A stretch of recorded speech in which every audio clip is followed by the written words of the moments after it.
Hello everyone, welcome back to the video. I hope you all are doing well. आज की video हमारी रहने वाली है नॉर्सिट से रिलेटेड जितने भी हमारे अपडेट हैं जो एग्ज़ाम में पूछे जा सकते हैं, वो सब मैंने एक वीडियो में डाल दिए हैं ताकि आपको बहुत सारी वीडियोस ना देखनी पड़े। एक वीडियो देखो और काम ख़त्म, simple. So let's start the video. तो सबसे पहला अपडेट अपना है पीपीएच से रिलेटेड। ओके, पीपीएच पहले क्या होता था कि अगर मोर देन और equal to 500 ml blood loss हो गया है वेजाइनल डिलीवरी में, okay, and more than 1000 ml caesarean section में ब्लड लॉस हो गया है, तो इसको हम पीपीएच बोलते थे अर्लियर। ओके, बट अभी का क्या सीन है? अगर एक तो डेफिनेशन यही है कि मोर देन और equal to 500 ml blood loss, ठीक है, और मोर देन और equal to 300 ml blood loss, ठीक है, प्लस साइंस ऑफ शॉक। अगर ब्लड लॉस जो है 500 ml से ज़्यादा हो गया है प्लस शॉक के साइन दिख रहे हैं, तो भी हम इसको पीपीएच में कंसिडर करेंगे। साइन ऑफ शॉक जैसे कि टैकिकार्डिया, लो बीपी, ओके, ये सब साइंस अगर आपको दिख रहे हैं तो we will consider it as PPH, postpartum haemorrhage. Okay, दूसरी चीज पीपीएच से रिलेटेड, अब जो है ऑब्जेक्टिव मेजरमेंट की जाती है ब्लड लॉस की। देखो, पहले क्या होता था कि पहले जो है विजुअल इंस्पेक्शन किया जाता था। नॉर्मली देखते कि इतना ब्लड जो है फ्लोर पे है, इतना जो है ड्रेप्स में है, तो इतना ब्लड लॉस हो गया होगा, ठीक है, ये अनुमान लगाया जाता था। पर अब क्या है, ऐसे कैलिब्रेटेड ड्रेप्स आ गए हैं जिसमें मार्किंग है 100 ml, 200 ml, 300 ml। आपको जस्ट वो नंबर पढ़ना है कि 200 हुआ है, 300 हुआ है या 400 हुआ है, उससे आपको पता चल जाएगा कि कितना ब्लड लॉस हुआ है, ठीक है। जब हम ऐसे विजुअल इंस्पेक्शन से पहले जो है ब्लड लॉस चेक करते थे तो इतना एक्यूरेट आता नहीं था, ठीक है, और इसी वजह से हमें पता ही नहीं चल पाता था पीपीएच हुआ है या नहीं हुआ है, ठीक है, ना उसका टाइमली ट्रीटमेंट किया जाता था। तो पीपीएच को प्रिवेंट किया जा सके, इसीलिए हमें एग्जैक्ट पता होना चाहिए कि ब्लड लॉस हुआ कितना है। उसके लिए कैलिब्रेटेड ड्रेप्स आ गए हैं, ठीक है, इससे हमें ब्लड लॉस जो है पता चल जाएगा ऑब्जेक्टिवली, उस पर लिखा रहता है, ठीक है, कि कितना ब्लड लॉस हो गया है। ओके, नेक्स्ट, अब हमने डेफिनेशन देख ली, पीपीएच पता कर लिया कि पीपीएच हो गया है। अब क्या करना है, हमने ट्रीटमेंट करना है जल्दी से जल्दी, ठीक है। तो न्यू स्टैंडर्ड इमरजेंसी प्रोटोकॉल लाया गया है, मतलब एक ऐसा स्टैंडर्ड प्रोटोकॉल बना दिया गया है कि अगर कोई न्यू पर्सन भी है जिसको ज़्यादा जानकारी नहीं है पीपीएच कैसे ट्रीट करना है, उसके लिए स्टेप बाय स्टेप जो है प्रोटोकॉल बना दिया गया है। पहले ये करोगे उसके बाद ये करना है, ठीक है, एंड इसी को बोलते हैं ई। ये जो है एक निमोनिक है जिसके अकॉर्डिंग हमने ट्रीटमेंट करना है। ई फॉर, ये आपको पता होना चाहिए, early detection. M for massage, uterus massage, ठीक है। O for oxytocin. T for tranexamic acid, जिसको ट्रेनेक्सा भी बोलते हैं। I for IV fluids, crystalloids इसमें दिए जाते हैं। वी फॉर वेजाइनल इंस्पेक्शन, ठीक है, या genital inspection. And E for escalation. अब जो है केस को हम आगे रेफर कर देंगे, ठीक है। तो दिस इज स्टैंडर्ड प्रोटोकॉल कि सबसे पहले हम जल्दी से जल्दी डिटेक्ट करने की कोशिश करेंगे। कैसे डिटेक्ट करेंगे? कैलिब्रेटेड ड्रेप्स की हेल्प से डिटेक्ट करेंगे। फिर जब हमें पता चल गया कि हाँ पीपीएच हो गया है तो जल्दी से मसाज देंगे, मसाज के बाद ऑक्सीटोसिन देंगे, ट्रेनेक्समिक एसिड देंगे, आईवी फ्लूइड चलाएंगे, इंस्पेक्शन करेंगे वेजाइनल एंड जेनिटल का, और इसको एस्केलेट करेंगे। ओके, अब इसके बाद में है यूट्रोटोनिक अपडेट में क्या है। सबसे पहले हमारा जो है फर्स्ट लाइन ट्रीटमेंट क्या रहेगा? ऑक्सीटोसिन। ये पहले भी था, अभी भी है, इसमें कोई चेंज नहीं है। 10 इंटरनेशनल यूनिट्स IM और IV, ये गोल्ड स्टैंडर्ड है। ओके, अब इसमें न्यू एडिशन क्या हुआ है, नया क्या है? नया है कार्बिटोसिन जो है दिया जाएगा। कार्बिटोसिन दिया जाएगा अगर ऑक्सीटोसिन अवेलेबल नहीं है, ठीक है। कार्बिटोसिन क्यों इतना हेल्पफुल माना जा रहा है?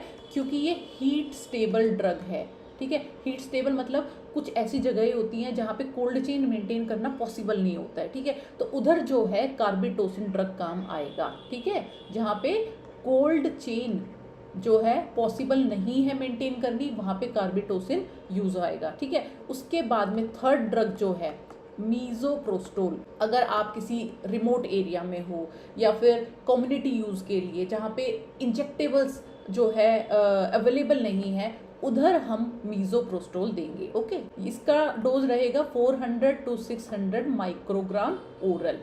ओके, इसके बाद कुछ ड्रग्स है जो नॉट रिकमेंडेड हैं, अब नहीं दी जाती। वो कौन सी हैं? फर्स्ट इज एर्गोमेट्रिन, अब नहीं दी जाती। सेकंड इज ऑक्सीटोसिन प्लस एर्गोमेट्रिन का कॉम्बो भी नहीं दिया जाता। ठीक है, इन दोनों का कॉम्बो भी नहीं दिया जाता, ये भी नहीं दी जाती एर्गोमेट्रिन भी, ऑक्सीटोसिन प्लस एर्गोमेट्रिन का कॉम्बो भी नहीं दिया जाता। And third is inject prostaglandins. ठीक है, ये भी अब डिसकंटिन्यू कर दिए हैं। ओके, इसके बाद में पहले जो है ट्रेनेक्सा मतलब ट्रेनेक्सामिक एसिड जो है ऑप्शनल होता था, देना है या नहीं देना है, बट अभी जो है स्टार्टिंग के 3 आवर्स में विदिन 3 आवर्स देना ही देना है, इज मस्ट, ये देना ही है Trenaxa. Okay, next is advance management. क्या होता है? अगर patient is refractory to treatment का कोई फर्क ही नहीं पड़ रहा है, आपने ई मोटिव पूरा लगा लिया है बट फिर भी कुछ असर नहीं दिखाई दिया, उस केसेस में हम क्या करेंगे? उस केसेस में first option is uterine balloon tamponade. ठीक है, इससे जो है यूट्राइन जो आर्टरीज हैं उसमें जो है कंप्रेशन की वजह से ब्लीडिंग रुक जाएगी। Second is aortic compression and third is surgery. Okay, so this is all about PPH। अब जल्दी से इस PPH के टॉपिक को यही लर्न कर लो। ठीक है, इसके नोट्स नहीं बनाने कि कॉपी में आज मैं लिख रही हूँ, कल मैं लर्न करूंगी, परसों रिवीजन करूंगी, अरे यही याद करके खत्म करो। फर्स्ट इज PPH की डेफिनेशन। पहले होता था 500 इन वेजाइनल एंड 1000 इन सिजेरियन, तो हम बोलते थे कि हाँ भाई PPH हो गया है, बट अभी क्या बोल दिया है? 500 है या फिर 300 से ऊपर plus signs of shock. Simple. Second, अब जो है ऑब्जेक्टिव मेजरमेंट की जाती है, ब्लड लॉस जो है पूरा अच्छे से वॉल्यूम गिना जाता है कि कितना ब्लड लॉस हो गया है। ठीक है, और ये कैसे किया जाता है? कैलिब्रेटेड ड्रेप्स की हेल्प से। Okay, third is standard protocol आ गया है ई मोटिव नाम से, जिसके अकॉर्डिंग स्टेप बाय स्टेप बताया गया है, इसके बाद ये करना है एंड देन ये करना है। Okay, next is uterotonic drug. सबसे पहले हम ऑक्सीटोसिन देते हैं। ऑक्सीटोसिन अगर अवेलेबल नहीं है तो अभी क्या आ गया है? कार्बिटोसिन है। ये क्या है? हीट स्टेबल ड्रग है, कोल्ड चेन अगर मेंटेन नहीं कर पा रहे हो, इट्स ओके, कार्बिटोसिन दे दो। ओके, देन अगर कार्बिटोसिन भी अवेलेबल नहीं है तो आप क्या देंगे? मीज़ोप्रोस्टोल। फाइन। उसके बाद में जो है नॉट रिकमेंडेड ड्रग एर्गोमेट्रिन है, या एर्गोमेट्रिन प्लस ऑक्सीटोसिन का कॉम्बिनेशन है, या फिर इंजेक्टेबल प्रोस्टाग्लैंडिन्स, ये जो है अब यूज नहीं होते हैं। ट्रेनेक्सा पहले ऑप्शनल था, अभी जो है विद इन 3 आवर्स जो है आपको देना ही देना है। And last is advance management. अगर किसी भी ट्रीटमेंट से कोई फर्क नहीं पड़ा है तो you will go for advance management. First is uterine balloon tamponade, second is aortic compression and third is surgery. Okay, अब नेक्स्ट अपडेशन है एस्थमा की। जीना क्या होता है? Global initiative for asthma. इसकी गाइडलाइंस आई थी मई 2025 में। ठीक है, इसमें क्या होता था? पहले अगर पेशेंट को एस्थमा का अटैक आता था, ठीक है, तो उसमें हम ना साबा देते थे। साबा क्या होता है? Short acting beta 2 agonist. ये क्या था? ब्रोंकोडाइलेटर था, ब्रोंकस को जो है डायलेट कर देता था। ठीक है, आपने बहुत सुना होगा सैल्ब्यूटामोल ड्रग। सैल्ब्यूटामोल जो है बहुत कॉमनली यूज होती थी। अगर आपने क्लिनिकल्स में ड्यूटी की होगी तो मोस्ट कॉमनली आपने सुना होगा एस्थलिन का नेबुलाइजेशन दे दो। ठीक है, इतनी कॉमन ड्रग थी, बट ये जो है अब डिसकंटिन्यू कर दी है। ठीक है, तो ये अपने आप में बड़ा अपडेट है ये। ठीक है, इसमें क्या है? एस्थमा का ट्रीटमेंट अब जो है आप 2 तरीके से करोगे। एक है ट्रैक 1, एक है ट्रैक 2। ट्रैक 1 जो है प्रेफर्ड होता है, ठीक है, और ट्रैक 2 जो है डेली के लिए है। ओके, इसमें हम क्या करते हैं? लो डोज ICS देंगे। ICS मतलब इनहेल्ड कॉर्टिकोस्टेरॉइड्स। ओके, प्लस देंगे फॉर्मेट्रोल। ठीक है, ये क्या होता है? ये होता है लाबा, लॉन्ग एक्टिंग बीटा 2 एगोनिस्ट। ठीक है, वाई लाबा इज यूज? लाबा जो है लंबे टाइम तक असर दिखता है। ठीक है, साबा जो है शॉर्ट एक्टिंग था, थोड़े टाइम के लिए असर दिखाता था, बट लाबा क्या करेगा, फास्टली एक्ट करेगा, जल्दी असर दिखेगा एंड लंबे टाइम तक रहेगा, ठीक है, अप टू 12 आवर्स तक जो है लाबा का इफेक्ट दिखता है। ओके, तो इसमें हम क्या देते हैं, low dose inhaled corticosteroids plus formoterol, ठीक है।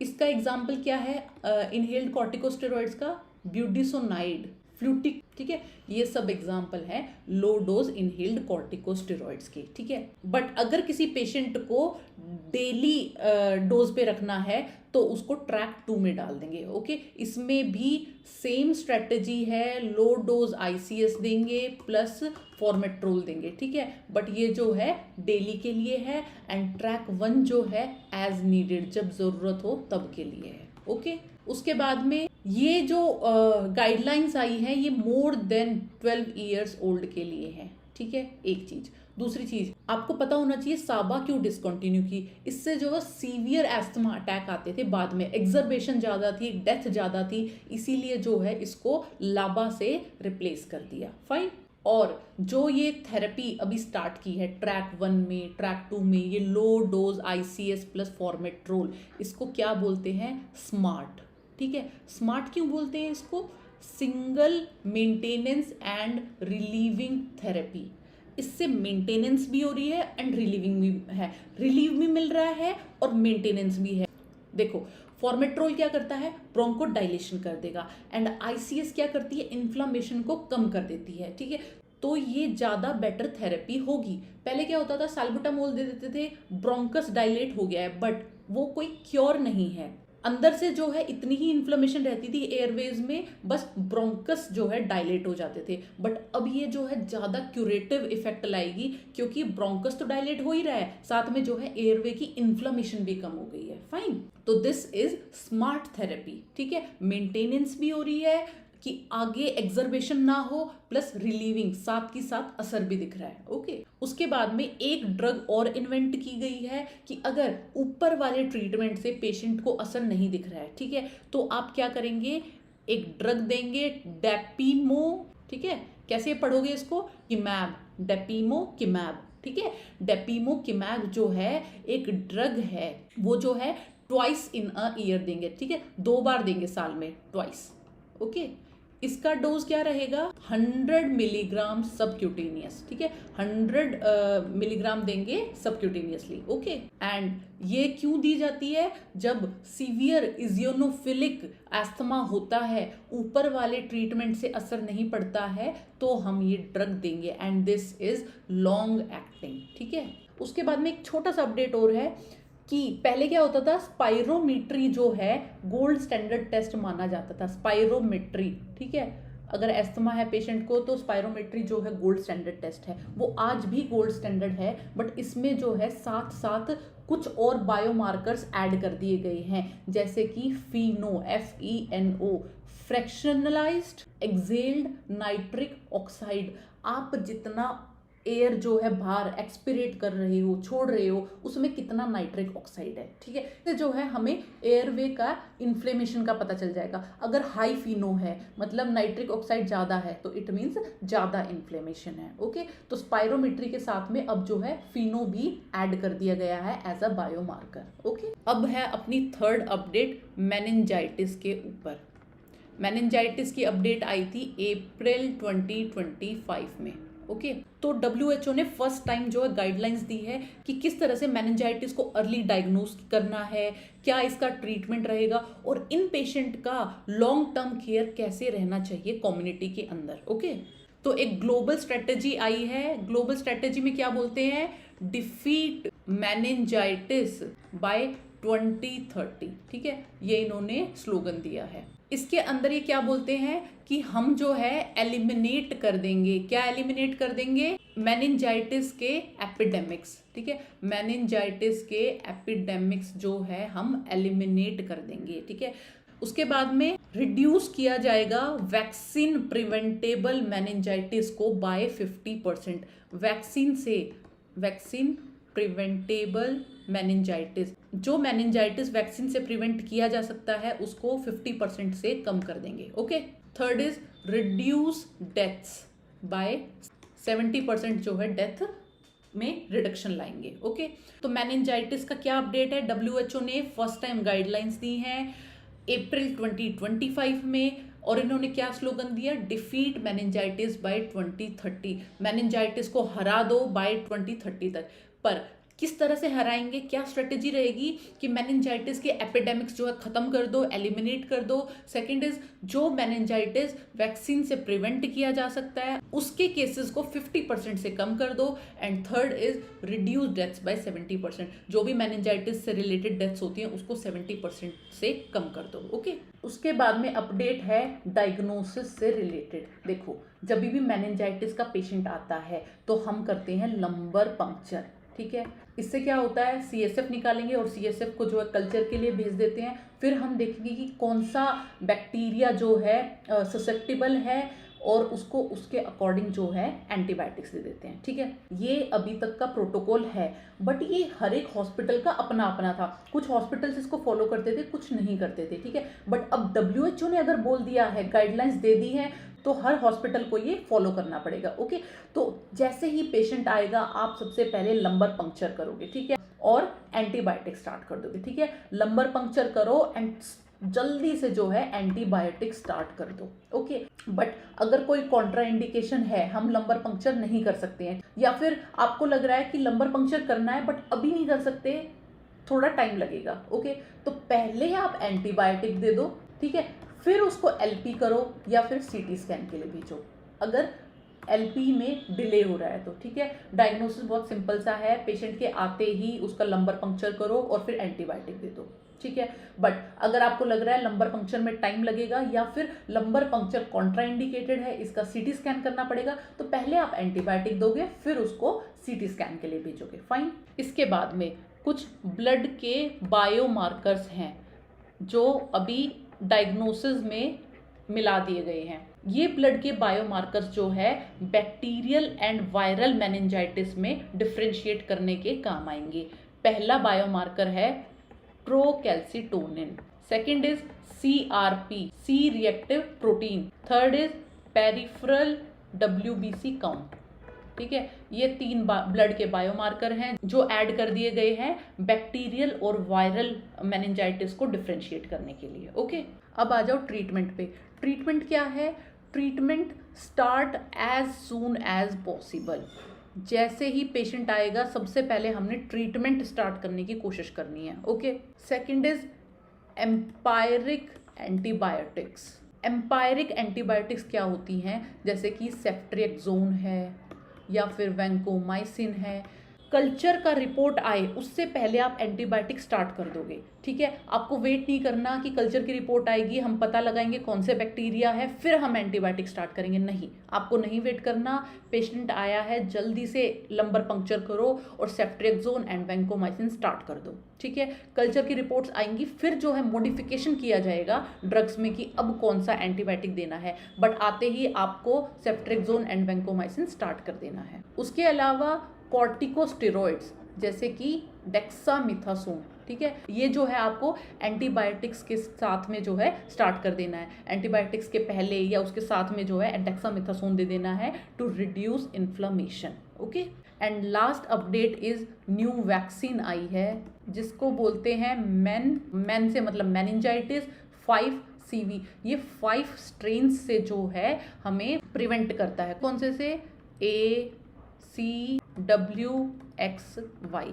ये 5 स्ट्रेन से जो है हमें प्रिवेंशन देता है। ओके, इस न्यू वैक्सीन को मोर देन और equal to 9 months of age में दे सकते हैं। 9 महीने से ऊपर अगर बच्चा है तो हम उसको ये वाला वैक्सीन दे सकते हैं। फाइन, ठीक है। तो मोटा मोटा इसमें आपको याद क्या करना है? मेनिंजाइटिस में मेनिंजाइटिस ने क्या स्लोगन दिया? Defeat meningitis by 2030। ठीक है, उसके बाद में उन्होंने क्या बोला? हम जो है मेनिंजाइटिस के एपिडेमिक्स को कम कर देंगे। सेकंड क्या बोला? कि हम जो है वैक्सीन प्रिवेंटेबल मेनिंजाइटिस को 50% से कम कर देंगे। ठीक है, डेथ को जो है 70% से कम कर देंगे। फाइन। थर्ड, उसने जो डायग्नोसिस के बारे में बोला कि आते ही पेशेंट का एलपी कर देना, लंबर पंक्चर, एंड अगर लंबर पंक्चर में डिले हो रहा है या सीटी स्कैन करना है तो उससे पहले आप एंटीबायोटिक स्टार्ट कर दो। एंटीबायोटिक्स में आप एम्पेरिक एंटीबायोटिक स्टार्ट करोगे, सेफ्ट्रेक्सोन एंड वैंकोमाइसिन। जब कल्चर का रिपोर्ट आएगा तो हम जो उसके अकॉर्डिंग मॉडिफाई कर लेंगे ट्रीटमेंट को। साथ में जो है आपने कॉर्टिकोस्टेरॉइड्स दे देने हैं। न्यू वैक्सीन आई है MEN5CV जो इन सारे स्ट्रेन से हमें बचाती है और 9 महीने से ऊपर के बच्चे को हम दे सकते हैं सिंपली। ठीक है, आई होप आपको साथ साथ ये याद कर रहा हो। मैं 2-3 बार इसीलिए रिपीट कर रही हूँ क्योंकि सुनने से जो है हमें याद हो जाता है। तो आई वांट कि ये वीडियो के एंड तक आपको ये सब याद हो जाए। ओके, अगली अपडेशन है AHA की, अमेरिकन हार्ट एसोसिएशन। ये अपडेशन है हाइपरटेंशन के बारे में, 2025 में आई थी। अगर 180/120 से ऊपर बीपी चला जाए, ब्लड प्रेशर जो है 180/120 से ऊपर चला जाए तो हम इसको बोलते हैं हाइपरटेंशन क्राइसिस हो गया। सिंपल। अब हाइपरटेंशन क्राइसिस के भी 2 पार्ट हैं, या तो हम इसे बोलेंगे इमरजेंसी या हम बोलेंगे अर्जेंसी। ओके, दोनों में सेम है, 180/120 से ऊपर चला जाएगा। बस डिफरेंस कितना है, इमरजेंसी में जो है ऑर्गन डैमेज देखने को मिलेगा आप, बट अर्जेंसी में जो है नो ऑर्गन डैमेज नहीं हुआ है। ठीक है, तो अर्जेंसी और इमरजेंसी में बस इतना डिफरेंस है, दोनों का बीपी जो है 180/120 से ऊपर मिलेगा। डिफरेंस इज इमरजेंसी में ऑर्गन डैमेज है एंड अर्जेंसी में ऑर्गन डैमेज नहीं है। ठीक है, ये थी हमारी पुरानी गाइडलाइंस, बट अब इसी अर्जेंसी का नेम चेंज करके इन्होंने रख दिया है सीवियर हाइपरटेंशन। ठीक है, या फिर एसिम्प्टोमेटिक एलिवेटेड बीपी। अब जो है इसको बस इसका नेम चेंज कर दिया है अर्जेंसी से सीवियर हाइपरटेंशन। फाइन। इसके ट्रीटमेंट में छोटा सा बदलाव है। देखो, अगर हाइपरटेंशन इमरजेंसी का पेशेंट है तो हम क्या करते हैं, विद इन 1 आवर जो है स्टार्टिंग के इन फर्स्ट आवर हम कोशिश करेंगे 20 से 25% बीपी में रिडक्शन ले आए, कम हो जाए। ओके, ये जो है आईसीयू में ट्रीट किया जाएगा ये वाला पेशेंट। बट अर्जेंसी में अब क्या बोला है, नो रैपिड आईवी ट्रीटमेंट, कोई आईवी ट्रीटमेंट देने की जरूरत नहीं है, इसमें हम ओरल ड्रग्स से काम चलाएंगे। ठीक है, एंड ये वाले पेशेंट जो है ओपीडी में फॉलो अप करेंगे, इनको एडमिट करने की जरूरत नहीं है।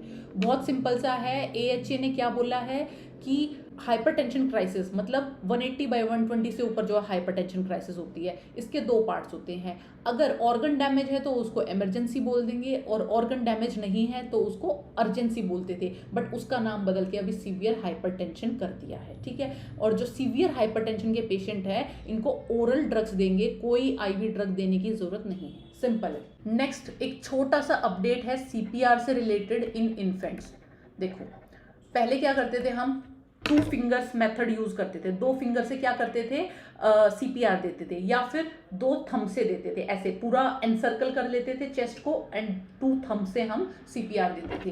बट अब चेंजेस क्या है, जो 2 फिंगर मेथड था उसको कैंसिल कर दिया। ठीक है, 2 फिंगर मेथड को बंद कर दिया गया है, अब इसको यूज नहीं करना है। तो हम क्या यूज करेंगे, बेस्ट मेथड क्या रहेगा अपना, थंब वाला। ठीक है, जो हम चेस्ट को एनसर्कल करके थंब से कंप्रेशन देते थे वो बेस्ट मेथड है, या फिर 1 हैंड मेथड। ठीक है, एक हाथ से CPR देंगे। ओके, इसके बाद में जो है पहले के टाइम पे हम क्या करते थे, AED ऑटोमेटिक एक्सटर्नल डिफिब्रिलेटर बच्चे में यूज नहीं करते थे। ठीक है, थोड़ा हम कोशिश करते थे बच्चे में डिफिब ना देना पड़े, बट अभी क्या है, पूरा जो जोर दिया गया है इस बात पे कि नहीं, बच्चे में भी डिफिब्रिलेटर यूज करो। एक चीज।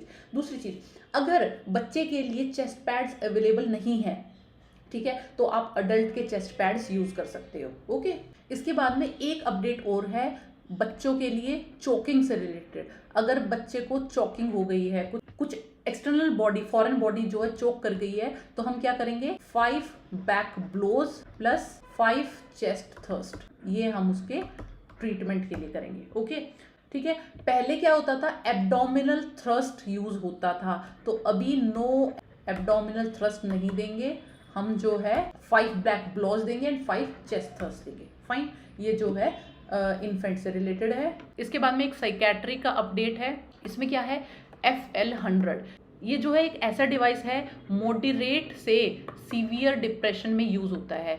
होम बेस्ड डिवाइस डेवलप किया गया है कि आप घर पे ही डिप्रेशन का ट्रीटमेंट कर सकते हैं, ठीक है। इसका एक टेक्निक होता है यूज करने का, सिर में ये लगाया जाएगा एंड लो करंट जो है स्टिमुलेट किया जाएगा क्रेनियल में, ठीक है। इससे क्या है, मॉडरेट से सीवियर डिप्रेशन का इलाज हो सकेगा, ठीक है। और इस टेक्निक को क्या बोलते हैं, TDCS। TDCS क्या होता है, ट्रांसक्रेनियल डायरेक्ट करंट स्टिमुलेशन, ठीक है। FL100 एक डिवाइस है एंड TDCS जो है टेक्निक है। बस आपको एक छोटी सी चीज याद रखनी है, FL100 एक डिवाइस जो है इन्वेंट किया गया है जिससे घर पे ही डिप्रेशन का इलाज हो जाएगा, एंड TDCS जो है टेक्निक है, फाइन। उसके बाद में एक अपडेशन है PSVT से रिलेटेड, पैरोक्सिस्मल सुप्रावेंट्रिकुलर टैकीकार्डिया। इसमें क्या है, एक ड्रग जो है इन्वेंट की गई है, एट्रिपमिल नेजल स्प्रे जो है इन्वेंट किया गया है। तो ये जो है 2026 का ही अपडेट है। अगर किसी पेशेंट को PSVT हो गया है तो वो घर पे ही नेजल स्प्रे यूज कर सकता है। एट्रिपमिल ये जो है कैल्शियम चैनल ब्लॉकर है और ये क्या करता है, AV नोड के कंडक्शन को स्लो कर देता है। इससे जो है एक साइनस रिदम हमें मिल जाएगी, फाइन। वॉरफरिन के बारे में डिस्कस करें उससे पहले हमें पता होना चाहिए दिस इज एंटीकोएगुलेंट, ठीक है। एंटीकोएगुलेंट है, ये जो है एक्सट्रिंसिक पाथवे पे काम करता है और इसमें हम INR मॉनिटर करते हैं, फाइन। नॉर्मली INR होता है 0.8 से 1.2, ये है अपना नॉर्मल, ठीक है। बट अगर पेशेंट जो है वॉरफरिन पे है तो 2 to 3 इज नॉर्मल, ठीक है, विद वॉरफरिन। एंड अगर पेशेंट है मैकेनिकल हार्ट वॉल्स का, ठीक है, मैकेनिकल हार्ट वॉल्स जो है डाली गई है तो INR की नॉर्मल रेंज हो जाएगी 2.5 से 3.5, ये होगी मैकेनिकल हार्ट वॉल्स वाले केस में, ठीक है। तो इतना हमें समझ आ गया, वॉरफरिन जो एंटीकोएगुलेंट है ये इसकी INR की रेंज है। वॉरफरिन दिया किस केसेस में जाता है, ये दिया जाएगा AF में, एट्रियल फिब्रिलेशन में, DVT में, पल्मोनरी एम्बोलिज्म में, ठीक है, या फिर स्ट्रोक प्रिवेंशन, ठीक है, स्ट्रोक प्रिवेंशन के लिए भी इसे दिया जाता है, प्लस मैकेनिकल हार्ट वॉल्स में ये दिया जाएगा, ठीक है। सो और फर्स्ट गाइडलाइन इज, क्या नया बताया है, DOAC जो है प्रेफर किए जाते हैं ओवर वॉरफरिन। पहले क्या था, वॉरफरिन बहुत ज़्यादा यूज में ली जाती थी, बट अभी जो है गाइडलाइंस आई हैं कि डायरेक्ट ओरल एंटीकोएगुलेंट्स DOAC जो है हम देंगे किस केसेस में, AF के केस में, DVT के केस में, PE के केस में, मतलब पल्मोनरी एम्बोलिज्म के केस में हम जो है DOAC प्रेफर करेंगे। DOAC के एग्जांपल देख लो, डेबिगेट्रेन, रिवेरोक्सेबैन, एपिक्साबैन, ठीक है, ये सब जो है DOAC के एग्जांपल्स हैं, ठीक है। पहला पॉइंट बहुत सिंपल है कि वॉरफरिन को छोड़ो, DOAC यूज करो ज़्यादा से ज़्यादा, ठीक है। एक्चुअली अब जितना भी मैं आपको पढ़ाऊंगी ना, इसमें आप एक ट्रेंड देखोगे कि अब हम इंजेक्शंस को छोड़ते जाएंगे, ओरल ड्रग्स की तरफ ज़्यादा जाएंगे, ठीक है, या फिर जो कॉम्प्लिकेटेड रेजिमेंट होता था उसको छोड़ के अब जो है सिंपल रेजिमेंट्स आने लग गए हैं, ठीक है।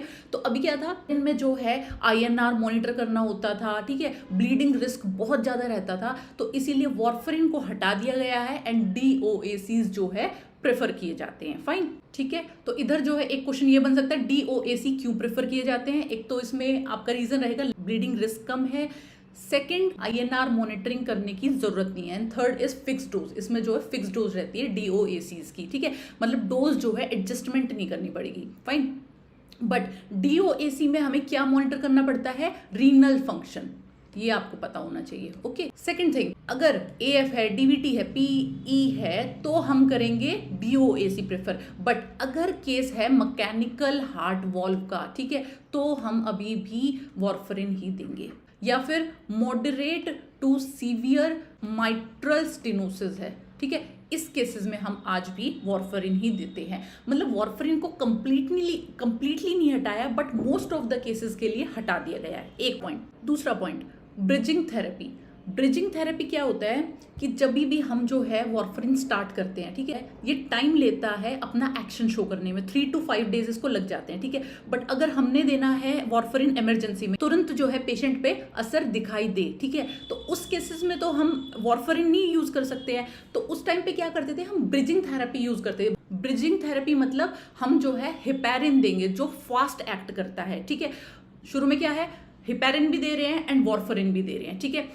और जैसे जैसे हमें जो है इफेक्ट दिखने लग जाएगा कि हाँ अभी जो है एंटीकोएगुलेशन का इफेक्ट दिख रहा है, तो हेपेरिन को बंद कर देते थे एंड वार्फरिन को कंटिन्यू रखते थे। This is bridging therapy. Okay, second thing क्या होता है, बिफोर सर्जरी, जब पेशेंट की सर्जरी होने वाली थी तो उससे 5 या 6 दिन पहले जो है हम वार्फरिन स्टॉप करके हेपेरिन स्टार्ट कर देते थे, ताकि जो है अच्छा इफेक्ट दिखे पेशेंट में। बट अभी जो है ब्रिजिंग थेरेपी बहुत कम कर दी है, हाई रिस्क पेशेंट में यूज की जाएगी, जैसे कि मैकेनिकल हार्ट वॉल्व वाले में, ठीक है। तो ब्रिजिंग थेरेपी को खत्म कर दिया है। सो नाउ अब क्या है, हम DOAC देते हैं और इसमें ब्रिजिंग करने की जरूरत नहीं रहती, ठीक है। तो अगर वार्फरिन देते हैं तो ब्रिजिंग करनी पड़ती है, बट DOAC देंगे तो ब्रिजिंग की कोई जरूरत नहीं है। फाइन। थर्ड इज TTR, मतलब टाइम इन थेरेप्यूटिक रेंज, ठीक है। ये क्या होता है, ये होता है INR की वैल्यू मॉनिटर की जाती है। अगर INR मोर देन 5 है या फिर लेस देन 1.5 है, ठीक है, तो हम क्या करेंगे, वार्फरिन को स्विच कर देंगे DOAC में, ठीक है। और ये कैसे पता चलेगा, ये पता चलेगा TTR से। TTR मतलब टाइम इन थेरेप्यूटिक रेंज, समझो इसका क्या मतलब है। TTR जो है 65 से अबव रहना चाहिए। हम क्या करेंगे, फॉर एग्जाम्पल 10 दिन जो है हमने वार्फरिन दी है, ठीक है, तो पहले दिन का INR देखेंगे 2 का, 3 का, 4, 5, 6, 7, 8, 9, 10, 10 दिन का INR हम लिखते जाएंगे एक जगह, ठीक है। अब 10 में से यूं मान लो कि आपको 6 दिन जो है INR नॉर्मल मिला, मतलब INR जो हम चाहते थे उतना मिला, ठीक है, तो इट मीन्स इसका TTR 60% है। अगर 10 में से 7 डेज मिलेगा तो 70% है। ओके, तो हमें चाहिए TTR जो है मोर देन 65% रहे, ठीक है। और अगर वार्फरिन से अच्छे से मैनेज नहीं हो पा रहा है, INR में प्रॉब्लम आ रही है, TTR मैनेज नहीं हो पा रहा है, तो we will shift to DOAC। Fourth update is safety update, bleeding risk. Warfarin से ब्लीडिंग रिस्क ज़्यादा रहता है। GI ब्लीड देखा जाएगा, gastrointestinal and IC bleed, intracranial bleed जो है देखा जाता है। तो जब तक बहुत ज़्यादा नेसेसरी नहीं है, we will not use warfarin. Okay, and last is reversal, कि अगर INR जो है बहुत ज़्यादा हो गया है, पुअरली कंट्रोल्ड है, तो हम क्या करेंगे, ऑब्वियसली रिवर्सल करेंगे। कैसे करेंगे, PCC प्लस विटामिन K। पहले क्या करते थे हम, vitamin K and FFP use करते थे, ठीक है, but now it has been seen PCC is way better than FFP। Okay, तो रिवर्सल स्ट्रेटजी में एक बार देख लेंगे हम कि किस तरह से रिवर्स करेंगे। अर्लियर हम क्या यूज करते थे, vitamin K, okay, but now अभी क्या करते हैं, अगर हमारा INR माइल्ड D रेंज है, मतलब 3 से 4.5 के बीच में है, तो हम क्या करेंगे, डोज को स्किप कर देंगे, ठीक है, मतलब वार्फरिन की डोज को स्किप कर देंगे। Repeat INR in 1 to 2 day, ठीक है, ये हम करेंगे। एंड इसमें विटामिन K की कोई नीड नहीं है, नो विटामिन K नीडेड। अब सेकंड सिनेरियो है, अगर INR हमारा है 4.5 से 10 के बीच में, तो हम क्या करेंगे, स्टॉप वार्फरिन, वार्फरिन को टेम्परेरी जो है स्टॉप कर देंगे। उसके बाद में INR को क्लोजली मॉनिटर करते रहेंगे, प्लस ओरल विटामिन K की डोज देंगे 1.1 से 2.5 mg तक। ओके, थर्ड सिनेरियो, अगर हमारा INR मतलब मोर देन 10 हो जाए, तो हम विटामिन K देंगे 2.5 से 5 mg तक, और INR को एवरी 24 आवर्ली जो है हम मॉनिटर करते रहेंगे। नेक्स्ट इज एनी INR कुछ भी है प्लस माइनर ब्लीड है, ठीक है, माइनर ब्लीड है तो ट्रीटमेंट करेंगे सेम एज अबव, जो हमने थर्ड पॉइंट में देखा है वही करेंगे। लास्ट फिफ्थ, एनी INR, कुछ भी INR है but life threatening bleeding present है, ठीक है, मेजर ब्लीडिंग है, तो हम क्या करेंगे, वार्फरिन को स्टॉप करेंगे, ठीक है, first point stop warfarin. Second क्या करेंगे, विटामिन K देंगे, बट कितना देंगे, 5 to 10 mg, okay. And third हम जो है PCC देंगे। PCC क्या होता है, प्रोथ्रोम्बिन कॉम्प्लेक्स कॉन्सेंट्रेट, और ये हम देंगे 4 यूनिट्स, ठीक है, 4 यूनिट्स ऑफ PCC देंगे। फाइन, तो अभी जो है PCC जो है फर्स्ट लाइन ट्रीटमेंट है, ठीक है, पहले हम जो है FFP देते थे, बट अभी जो है PCC देते हैं, ठीक है। क्यों देते हैं PCC, क्योंकि इसमें faster action and rapid correction देखने को मिलता है। Fine, so this is all about warfarin. Warfarin में क्या न्यू गाइडलाइंस आई है, ठीक है, बहुत सिंपल करके इसको समझेंगे। वार्फरिन एक एंटीकोएगुलेंट है जिसमें INR मॉनिटर करते हैं, ठीक है। अगर वार्फरिन हम नॉर्मल केसेस के लिए दे रहे हैं, जैसे कि एएफ है, डीवीटी है, पीई है, तो उसमें जो है हमें 2 to 3 नॉर्मली देखने को मिलेगा आईएनआर। बट अगर मैकेनिकल हार्ट वॉल्स है तो 2.5 से 3.5 मिल जाएगा। ये जनरल क्वेश्चन है, ये इधर से पूछा जा सकता है जनरली भी, ठीक है। अगर गाइडलाइंस की बात ना भी करें तो भी ये इंपॉर्टेंट क्वेश्चन है। अब गाइडलाइंस पे आ जाओ। गाइडलाइंस में क्या बोला है, पहले तो हम हमेशा वार्फरिन यूज करते थे, बट नहीं, अगर जो है ईजी केसेस है, मतलब स्टेबल पेशेंट्स हैं, तो we will give DOAC, oral anticoagulants, ठीक है। कौन सी डिजीज जो है थोड़ी स्टेबल वाली मानी जाती है, एएफ है, डीवीटी है, पीई है, ठीक है। तो इसमें ये वाले हम DOAC यूज करेंगे। बट DOAC में क्या हमें मॉनिटर करना पड़ता है, रीनल फंक्शन, एंड वार्फरिन में हम INR मॉनिटर कर रहे थे।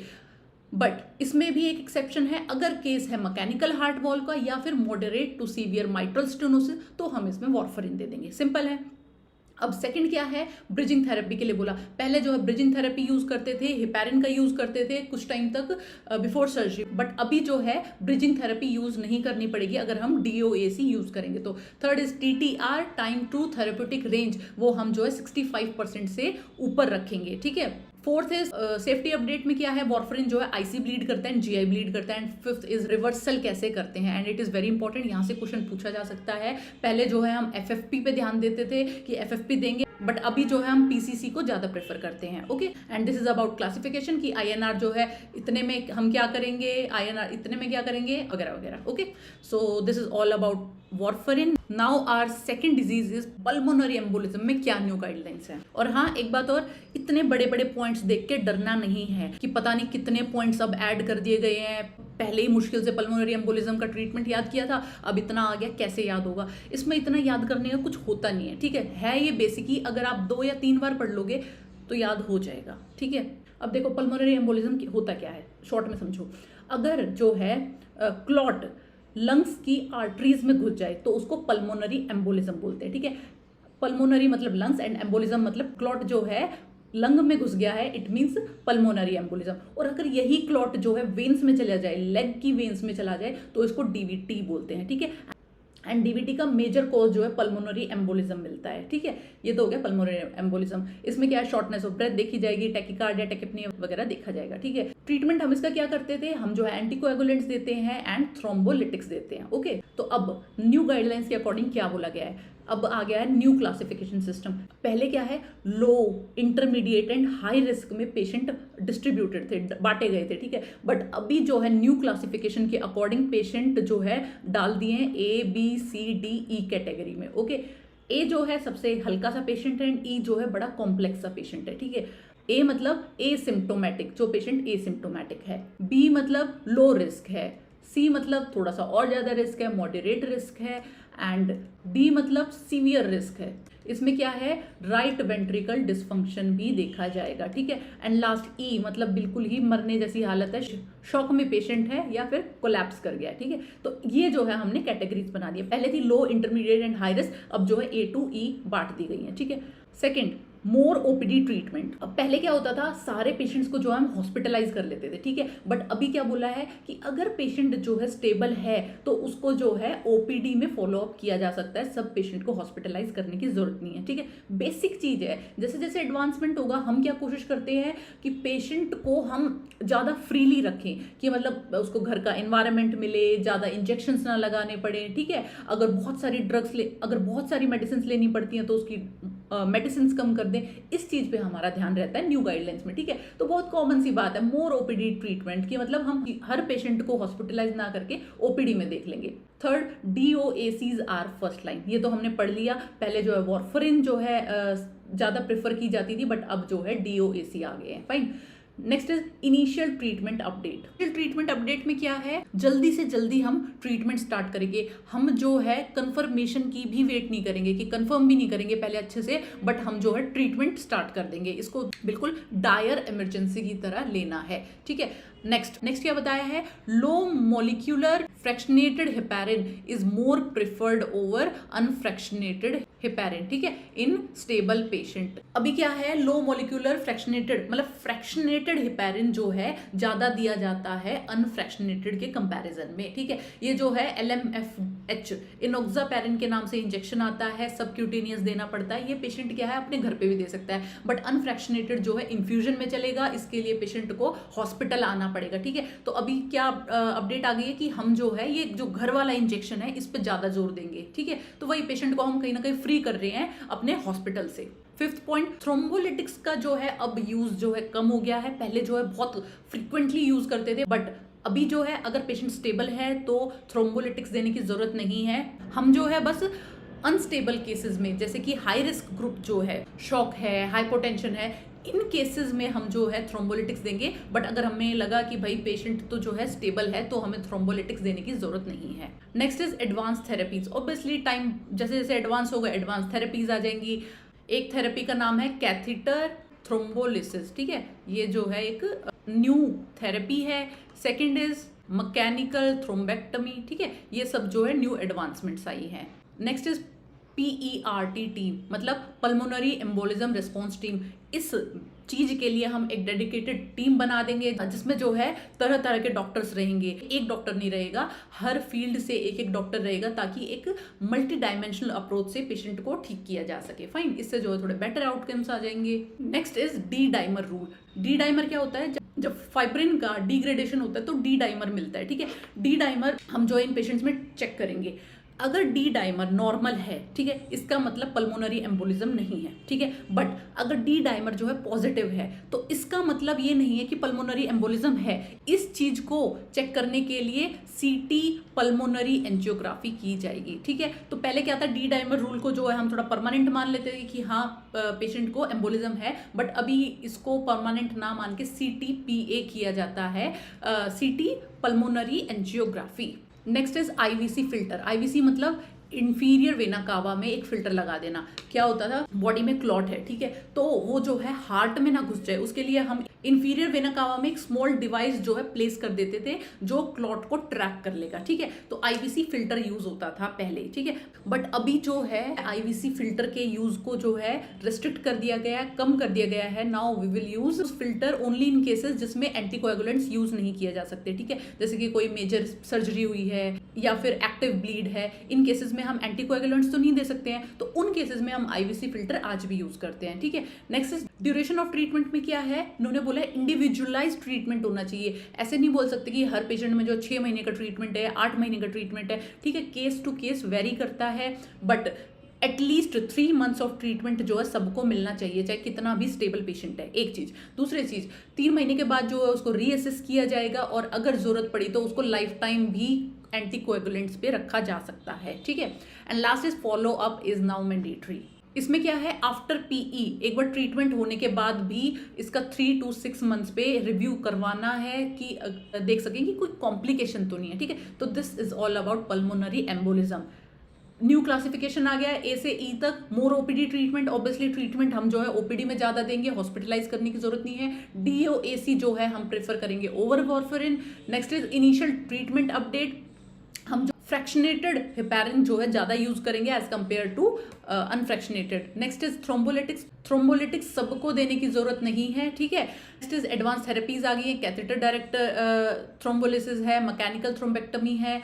नेक्स्ट इज PERT टीम है, एक रिस्पॉन्स टीम बना दी गई है पल्मोनरी एम्बोलिज्म के लिए। डी डाइमर रूल है, CTP डी डाइमर रूल है। अब जो है डी डाइमर को बस हम एक स्क्रीनिंग के लिए यूज करते हैं, ठीक है, but confirmatory test is CTPA, this is gold standard test. Next is IVC filter. IVC filter जो है अब कम यूज किया जाता है, बस उन्हीं केसेस में यूज किया जाएगा जब हम एंटीकोएगुलेंट्स यूज नहीं कर सकते हैं, ठीक है। Next is duration of treatment. Duration of treatment जो है इंडिविजुअलाइज रहेगी, हर पर्सन की जो है अलग रहेगी। Follow up is now mandatory, सबका जो है फॉलो अप होना चाहिए 3 to 6 मंथ्स के बाद। Now come to the next, tuberculosis. Tuberculosis में क्या अपडेट है? First treatment shorter regimen. पहले जो है ट्रीटमेंट 6 मंथ्स का होता था, बट अब जो है 4 मंथ्स का कर दिया है। इससे क्या होगा, फास्टर क्योर होगा, जल्दी पेशेंट ठीक हो जाएगा और बेटर कंप्लायंस रहेगा। 6 महीने जो है पेशेंट के लिए मुश्किल हो जाता था, ट्रीटमेंट लेना, छोड़ने की संभावना बहुत ज्यादा थी, बट अगर 4 मंथ्स का होगा तो पेशेंट सोचेगा कि अब तो खत्म होने वाला है, मैं कंप्लीट कर लेता हूँ, ठीक है।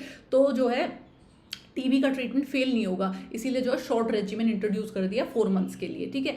Next is daily regimen only. पहले क्या था, ओनली 3 टाइम्स अ वीक जो है मेडिसिन दी जाती थी डॉट्स के द्वारा, बट अभी क्या है, डेली ट्रीटमेंट दिया जाता है। Next is diagnosis. डायग्नोसिस में पहले जो है हम स्पूटम को जो है ज्यादा प्रेफरेंस देते थे, बट अभी क्या है, CB NAT है, CB NAT एंड TrueNAT जो है प्रेफर किए जाते हैं। As a baseline in diagnostic. Next is shorter MDR TB regimen. इसमें क्या है, पहले जो है 18 से 24 मंथ्स का ट्रीटमेंट था, बट अभी ये कम करके 6 to 9 मंथ्स का कर दिया है, ठीक है। But it is not for all patient, it is in selected patients, ठीक है। तो 6 to 9 मंथ्स का कर दिया है कम करके। Next is MDR TB all oral regimen. MDR TB में पहले क्या था, इंजेक्शंस थे बहुत ज़्यादा, ठीक है, बट अभी वो इंजेक्शंस हटा दिए हैं क्योंकि वो टॉक्सिसिटी कॉज करते थे। कैनामाइसिन है, एमिकामाइसिन यूज होता था, ये जो है ओटोटॉक्सिसिटी करते थे, इसलिए ये जो है हटा के ओरल ड्रग्स को जो है इसमें इंक्लूड कर दिया है।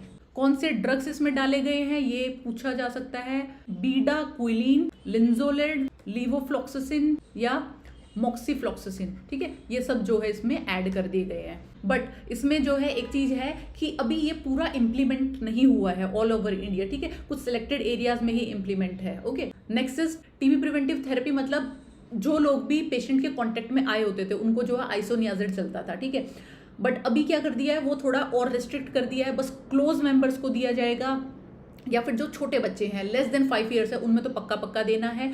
और किस में देना है, इम्यूनो कॉम्प्रोमाइज पर्सन्स में, लाइक HIV पर्सन है उसमें हम देंगे, प्लस जिसका स्टेरॉइड थेरेपी चल रहा है इन पेशेंट्स में हम इन पॉपुलेशन में जो है हम प्रिवेंटिव थेरेपी देंगे, ठीक है। तो पहले क्या है, बहुत ज्यादा लोगों को प्रिवेंशन थेरेपी दिया जाता था, अब वो जो है घटा के कम कर दिया है। Next is nutrition. Nutritional kit दी जाती है अंडर निक्षय, ठीक है, निक्षय योजना के अंडर जो है न्यूट्रिशनल किट दी जाएगी, प्लस एक जो है अमाउंट दिया जाता है, मतलब रुपीस दिए जाते हैं पेशेंट को, वो पहले जो है 500 थे, अब जो है उसको बढ़ा के 1000 किया हुआ है। Fine. Next is universal drug susceptibility testing. Every TB वाले पेशेंट की जो है स्क्रीनिंग करनी है फॉर रेजिस्टेंसी, ठीक है। जब स्टार्टिंग में TB पाई गई है तभी जो है हम स्क्रीनिंग कर लेंगे for resistancy. And last is follow up and adherence. Obviously follow up करेंगे, एडहेरेंस रहनी चाहिए, दवाइयाँ टाइम पे लेता रहे पेशेंट। इसके लिए जो है एक पोर्टल है, निक्षय पोर्टल, इस पे जो है सारी डिजिटल इंफॉर्मेशन जो है रिकॉर्ड होती रहती है, ठीक है। तो ट्यूबरकुलोसिस के लिए मेन चीजें क्या है, एक तो शॉर्टर रेजिमेन आ गया है, पहले 6 मंथ्स का होता था, अब जो है 4 मंथ्स का है। डेली रेजिमेन है, अब डेली दवाई दी जाएगी। डायग्नोसिस में जो है CB नेट किया जाएगा एंड ट्रू नेट किया जाएगा। पहले जो है हम स्पूटम को प्रेफरेंस देते थे। Next is shorter MDR TB regimen. जो रेजिमेन 18 to 24 मंथ्स का होता था उसको घटा के 6 to 9 मंथ्स का कर दिया है। नेक्स्ट इज MDR TB में बस ओरल ड्रग्स डाल दी गई हैं, अब जो है इंजेक्शन हटा दिए गए हैं। TB प्रिवेंटिव थेरेपी कम लोगों को जो है अब हम प्रिवेंटिव थेरेपी देने की जरूरत है जो आइसोनियाजिड होती है। न्यूट्रिशन में जो है 1000 रुपीज दिए जाते हैं अंडर निक्षय योजना। नेक्स्ट इज UDST की हम बेस लाइन पे ही स्टार्टिंग में ही पेशेंट को स्क्रीन कर लेंगे रेजिस्टेंसी के लिए। And last is follow up and adherence. Nikshay portal पे हम जो है रिकॉर्ड करते रहेंगे कि कौन सा पेशेंट टाइमली दवाई ले रहा है या नहीं ले रहा है, ठीक है। Now come to the next guidelines जो है सेप्सिस को लेके। सेप्सिस अगर पेशेंट को हो गया है तो हम क्या करेंगे, तो अब सेप्सिस में क्या होता है, सेप्सिस मतलब इन्फेक्शन की वजह से अगर मल्टी ऑर्गन डैमेज हो जाए तो इसको बोलेंगे सेप्सिस है, ठीक है। तो इसमें फर्स्ट पॉइंट क्या है कि fixed fluids to dynamic response. पहले क्या था, जब भी सेप्सिस का पेशेंट आता था तो हम उसमें फिक्स फ्लूइड देते थे, मतलब फिक्स मतलब कि 30 ml पर kg फ्लूइड देते थे हर पेशेंट में, ठीक है। बट अभी क्या कर दिया है, डायनामिक रिस्पॉन्स है, रिलेटेड टू कंडीशन की पेशेंट की कंडीशन कैसी है बार बार रीअसेस करेंगे, उसके बेसिस पे हम इसको कम ज्यादा करेंगे फ्लूइड को, ठीक है। क्योंकि हो क्या रहा था, पहले जब हम 30 ml पर kg दे रहे थे तो बहुत पेशेंट में फ्लूइड ओवरलोड हो रहा था, ठीक है। इसीलिए जो है अब ये डायनामिक रिस्पॉन्स आ गया है कि हम पेशेंट के अकॉर्डिंग जो है इसको चेंज करेंगे, ओके। एंड असेस कैसे करेंगे कि फ्लूइड ओवरलोड हो रहा है या नहीं हो रहा है, हार्ट रेट चेक करेंगे, BP है, कार्डियक आउटपुट है, स्किन परफ्यूजन है, या फिर कैपिलरी रिफिल टाइम। इन चीजों से हम जो है पता लगाएंगे कि पेशेंट को फ्लूइड ओवरलोड तो नहीं हो रहा है, और अगर फ्लूइड ओवरलोड हो रहा होगा तो हम उसको डिक्रीज कर देंगे। नेक्स्ट स्क्रीनिंग में क्या है, अब जो है क्लिनिकल असेसमेंट को ज्यादा इंपॉर्टेंस दी जाती है एज कंपेयर टू बायोमार्कर्स, ठीक है। पहले क्या होता था, अगर प्रोकैल्सिटोनिन अगर बढ़ा हुआ है तो हम क्या करते थे, एंटीबायोटिक स्टार्ट कर देते थे, बट नहीं, अभी जो है क्लिनिकल असेसमेंट भी जरूरी है, तभी हम जो है ट्रीटमेंट उसके अकॉर्डिंग देंगे। अब इसमें एक टर्म होती है क्यू, ये क्या है, quick sequential organ failure assessment, ठीक है। इसमें क्या होता था, रेस्पिरेशन रेट देखा जाता था, मेंटल स्टेटस देखा जाता था, प्लस सिस्टोलिक बीपी अगर लेस देन 100 है तो, ठीक है। ये 3 फैक्टर्स इसमें देखे जाते थे और डिटेक्ट किया जाता था कि ये जो है कैसा केस है, बहुत ज्यादा सीवियर है या मॉडरेट सीवियर है, ठीक है। बट बाद में पाया गया ये जो है सिर्फ लेट केसेस में हेल्पफुल है, ठीक है। अगर लेट या सीवियर केसेस हैं उन्हीं में हेल्पफुल है, अर्ली स्टेज में जो है ये डिटेक्ट नहीं कर पाता था। तो इसीलिए इसकी जगह पे क्या ले आए, न्यूज क्या है, नेशनल अर्ली वार्निंग स्कोर। तो न्यूज क्या करता है, ये अर्ली डिटेक्शन में हेल्प करता है, ठीक है। कुछ नहीं है, स्क्रीनिंग के अंडर है। स्क्रीनिंग में क्या था, पहले हम क्यू सोफा से पता करते थे कि पेशेंट की हालत कैसी है, बट फिर प्रॉब्लम क्या आई वहां पे कि जो है वो सीवियर केसेस के बारे में बता रहा था खाली। तो इसीलिए एक नई चीज इंट्रोड्यूस की गई, न्यूज, ये जो है अर्ली डिटेक्शन कर देता है, ठीक है। इसके अलावा एक होता है म्यूज, ये होता है मॉडिफाइड अर्ली वार्निंग स्कोर, ठीक है। इनमें क्या क्या यूज किया जाता है, इसमें देखा जाएगा respiration rate, temperature, BP, heart rate, oxygen saturation, consciousness, ये सब इसमें देखा जाएगा, ठीक है। तो it is better than Q sofa. और म्यूज में क्या है, म्यूज भी सिमिलर है, ठीक है, ऑलमोस्ट सेम है, बस जैसे कि इसमें ऑक्सीजन सेचुरेशन नहीं रहेगा, बाकी जो है सेम रहेगा, ठीक है। Next is hour 1 bundle. शुरू के 1 घंटे में आप क्या करोगे। अब देखो, आवर 1 बंडल मतलब कि जितना जल्दी आप ट्रीटमेंट स्टार्ट करोगे उतना अच्छा आउटकम आएगा, ठीक है। इसमें ये बताया गया है, ठीक है। तो अर्ली ट्रीटमेंट हम देंगे।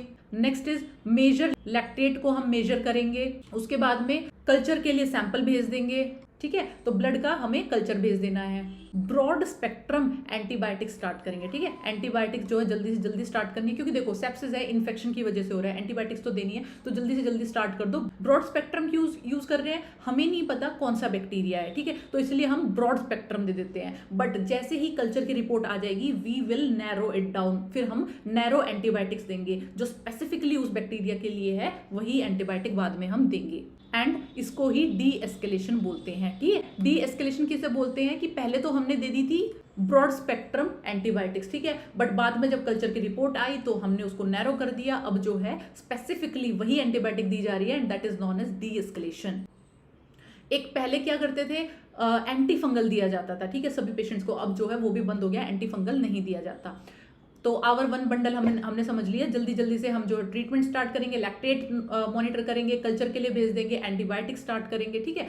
Next is vasopressors. अगर बहुत ज्यादा हाइपोटेंशन है, बीपी कम है, तो आप क्या करोगे, वेसोप्रेसर्स दोगे, और इसमें फर्स्ट चॉइस हमारी रहेगी एपिनेफ्रिन, ठीक है। और हमारा टारगेट क्या रहेगा कि हम मैप जो है मोर देन और इक्वल टू 65 mmHg रखें, फाइन।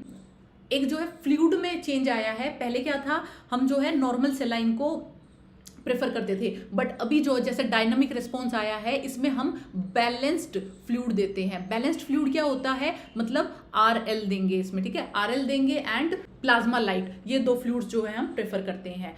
क्या नहीं देना है, hydroxy ethyl starch and gelatin, ये दोनों नहीं देने हैं क्योंकि ये किडनी इंजरी करते हैं, ठीक है। दोबारा बता देती हूँ, hydroxy ethyl starch and gelatin नहीं देने। यहाँ से क्वेश्चन बन सकता है कि क्या नहीं देना है, तो in this we will give balanced fluid and that is RL या फिर plasma lyte, okay. Next point is 5th point, source control क्या है, जहां से इन्फेक्शन हो रहा है, जैसे कि कोई ड्रेन है, इन्फेक्टेड ड्रेन है, या फिर कोई कैथेटर है इन्फेक्टेड, ठीक है, या फिर कोई पार्ट है बॉडी का जिसमें सेप्सिस हो गया, ठीक है, तो उसके लिए सर्जरी करनी पड़ेगी। हम जो है सोर्स को कंट्रोल करेंगे। ड्रेन अगर इन्फेक्टेड है तो जल्दी से जल्दी ड्रेन को निकाल दो, कैथेटर अगर इन्फेक्टेड है तो कैथेटर को निकाल दो, और सर्जरी चाहिए तो जल्दी से जल्दी सर्जरी करेंगे, ठीक है। बट इसमें क्या है, टाइम लिमिट दी गई है विदिन 6 आवर, ठीक है। विदिन 6 आवर जो है हम सोर्स को कंट्रोल कर देंगे, क्योंकि खाली एंटीबायोटिक देते रहो कोई असर नहीं पड़ने वाला जब तक तुम सोर्स को कंट्रोल नहीं करोगे, फाइन।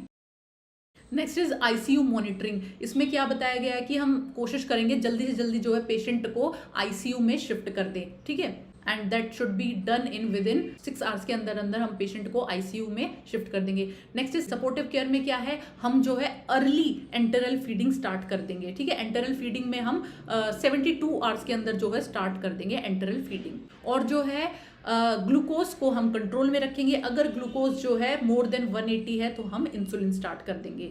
नेक्स्ट इज DVT में क्या है, हम जो है DVT का प्रोफाइलेक्सिस दे देंगे, मतलब एंटीकोएगुलेंट्स दे देंगे अनलेस कॉन्ट्राइंडिकेटेड। अगर कॉन्ट्राइंडिकेशन नहीं है तो हम DVT का प्रोफाइलेक्सिस दे देंगे, that is anticoagulant. What not to do, अब इसमें एक नया पॉइंट है क्या नहीं करना है, पहले हम जो है आईवी इम्यूनोग्लोबिन देते थे, आईवी आईजी देते थे, बट अब ये नहीं दिया जाता है। Okay, next is blood purification therapies. पहले जो है ब्लड को प्योरीफाई की टेक्निक्स थी, वो भी अब जो है डिसकंटिन्यू कर दी गई है, नहीं यूज होंगी। And last is post sepsis care. Sepsis हो गया पेशेंट को, ठीक भी हो गया है, उसके बाद में क्या करोगे, रिहैबिलिटेशन पे ध्यान दिया गया है, और that should be physical plus mental. Okay, and follow up after discharge, this is very common. ठीक है, फॉलो अप करते रहेंगे।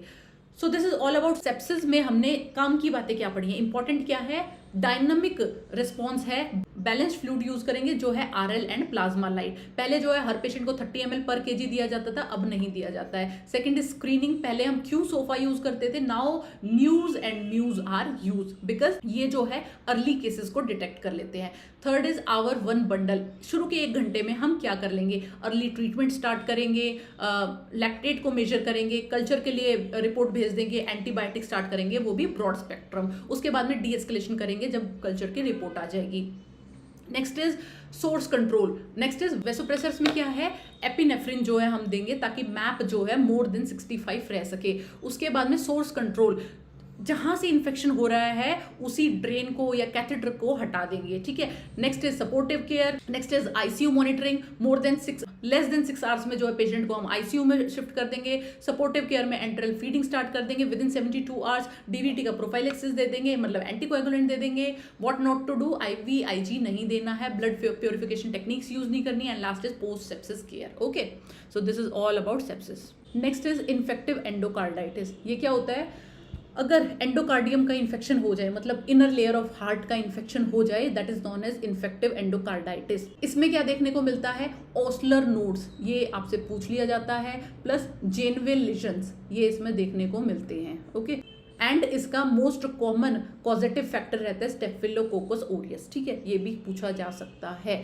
नाउ न्यू गाइडलाइंस, नया क्या बताया गया कि antibiotic IV to oral antibiotics. पहले क्या था, 4 to 6 वीक्स का ट्रीटमेंट, पहले क्या था 4 to 6 वीक्स का ट्रीटमेंट चलता था, आईवी, पूरा आईवी चलता था, बट अभी क्या है उसको चेंज करके ओरल एंटीबायोटिक्स पे ला दिया गया है। जैसा मैंने बताया था, पेशेंट को हम फ्री कर रहे हैं, इजी बना रहे हैं पेशेंट के लिए चीजें। ठीक है, पर इसमें क्या है, कैच क्या है इस चीज में, सिर्फ ये स्टेबल पेशेंट्स के लिए। अगर पेशेंट स्टेबल है तो ओरल एंटीबायोटिक्स दे दो। ठीक है, बट अगर पेशेंट अनस्टेबल है तो still we will use IV drugs. ठीक है, next is diagnosis, multi modal imaging. पहले क्या था कि हम सिर्फ इको करते थे, इको कार्डियोग्राफी करते थे, जिससे हमें इस डिजीज का पता चलता था, बट अब क्या है, सबसे पहले हम करेंगे TTE, ट्रांस थोरेसिक इकोकार्डियोग्राफी। ठीक है, सेकंड करते हैं ट्रांस ईसोफेजियल इकोकार्डियोग्राफी।